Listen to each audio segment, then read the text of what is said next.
नमस्कार, पल्लवी रेसिपीजमध्ये सर्वांचे स्वागत आहे। आज आपण पुरणाची चाळणी, पुरण यंत्र किंवा मिक्सर कशाचाही वापर न करता अगदी 2 मिनिटांमध्ये पुरण वाटून तयार करणार आहोत। असे पुरण बनवून आज आपण न फुटणारी पुरणपोळी बनवणार आहोत।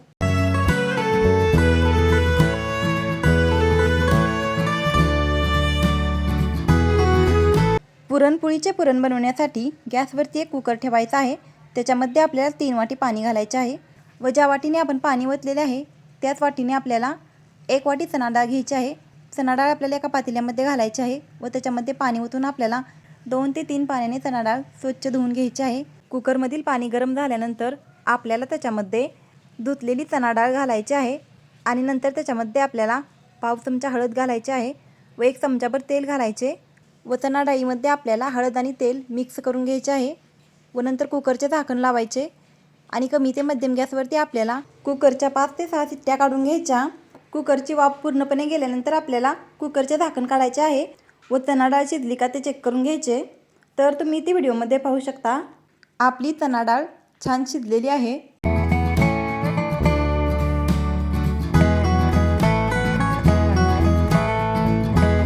व नंतर आपल्याला एका पातेल्यावरती चाळणी ठेवायची आहे आणि त्याच्यामध्ये आपल्याला शिजलेली चणा डाळ घालायची आहे व चणा डाळीमधील पाणी आपल्याला निथळून काढायचे आहे व नंतर गॅसवरती आपल्याला एक कढई ठेवायची आहे आणि त्याच्यामध्ये आपल्याला शिजलेली चणा डाळ घालायची आहे।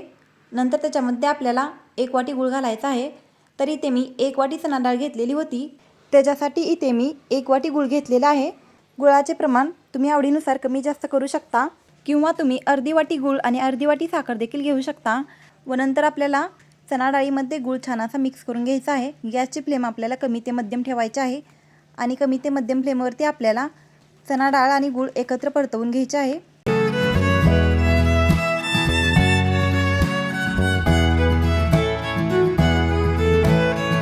तर तुम्ही इथे व्हिडिओमध्ये पाहू शकता चणा डाळीमध्ये गूळ पूर्णपणे विरघळलेला आहे। चणा डाळीमध्ये गूळ विरघळल्यानंतर चणा डाळ व गुळाचे मिश्रण पातळ होते।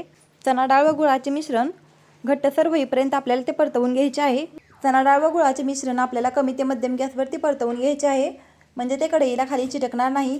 चणा डाळ व गुळाचे मिश्रण थोडे पातळ असतानाच आपल्याला पावभाजी मॅशरने ते छान असे मॅश करून घ्यायचे आहे। तर साधारणतः 1 ते 2 मिनिटांमध्ये चणा डाळ छान अशी मॅश होते। पावभाजी मॅशरने पुरण छान असे मॅश केल्यामुळे आपल्याला पुरणाच्या चाळणीमधून पुरण वाटून घ्यायची काही गरज नाही। आज आपण पुरणाची चाळणी, पुरण यंत्र किंवा मिक्सरचा वापर न करता आज आपण पावभाजी मॅशरने पुरण छान असे मॅश करून घेणार आहोत। त्याच्यामुळे पुरण झटपट मॅश होते।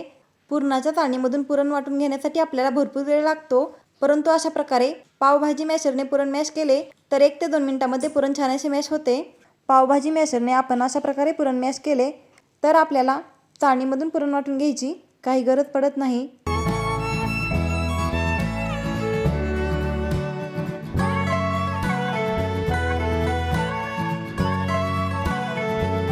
तर तुम्ही इथे व्हिडिओमध्ये पाहू शकता इथे आपण 1 ते 2 मिनिटांमध्ये पावभाजी मॅशरने पुरण छान असे मॅश केलेले आहे। तर इथे आपले पुरण घट्टसर झालेले आहे। नंतर आपल्याला गॅस बंद करायचा आहे व नंतर त्याच्यामध्ये आपल्याला 5 ते 6 वेलचीची पावडर व जायफळची पावडर घालायची आहे व ते पुरणामध्ये मिक्स करून घ्यायचे। त्याच्यामुळे पुरणाला छान अशी टेस्ट येते व नंतर आपल्याला पुरण एका भांड्यामध्ये काढून घ्यायचे आहे। तर हे पुरणपोळीचे पुरण फ्रीजमध्ये ठेवले तर 5 ते 6 दिवस आरामात राहते व अशा प्रकारे पुरण बनवून ठेवले तर आपल्याला जेव्हा पुरणपोळी बनवायची आहे तेव्हा आपण पुरणपोळी बनवू शकतो व अशा प्रकारे अगोदरच पुरण बनवून ठेवले तर अगदी 10 ते 15 मिनिटांमध्ये पुरणपोळी बनवून तयार होते।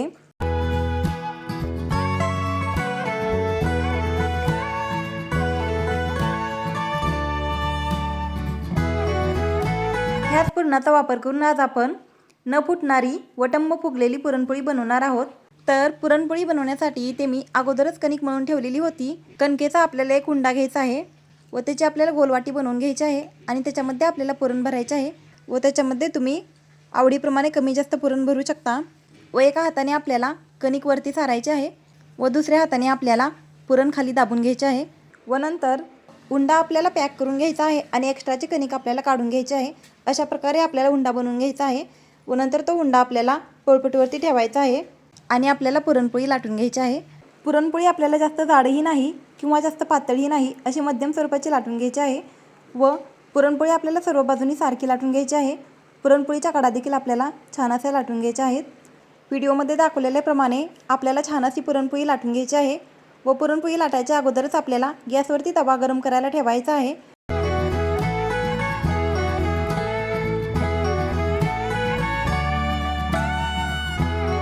इथे आपली छान अशी पुरणपोळी लाटून झालेली आहे। गॅसवरती तवा मी अगोदरच गरम करायला ठेवलेला होता। तवा गरम झाल्यानंतर आपल्याला त्याच्यावरती तेल सोडून घ्यायचे आहे व ते पसरवून घ्यायचे व नंतर त्याच्यावरती आपल्याला पुरणपोळी टाकायची आहे।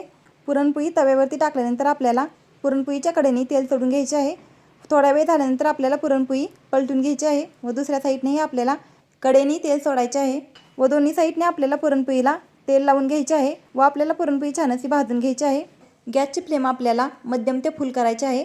मध्यम ते फुल गॅसवरती आपल्याला पुरणपोळी छान अशी भाजून घ्यायची आहे, त्याच्यामुळे पुरणपोळी कडक बनत नाही व जर आपण कमी गॅसवरती पुरणपोळी भाजली तर ती कडक बनते। तर तुम्ही इथे व्हिडिओमध्ये पाहू शकता पुरणपोळी छान अशी फुगलेली आहे व ती अजिबात फुटलेली नाही।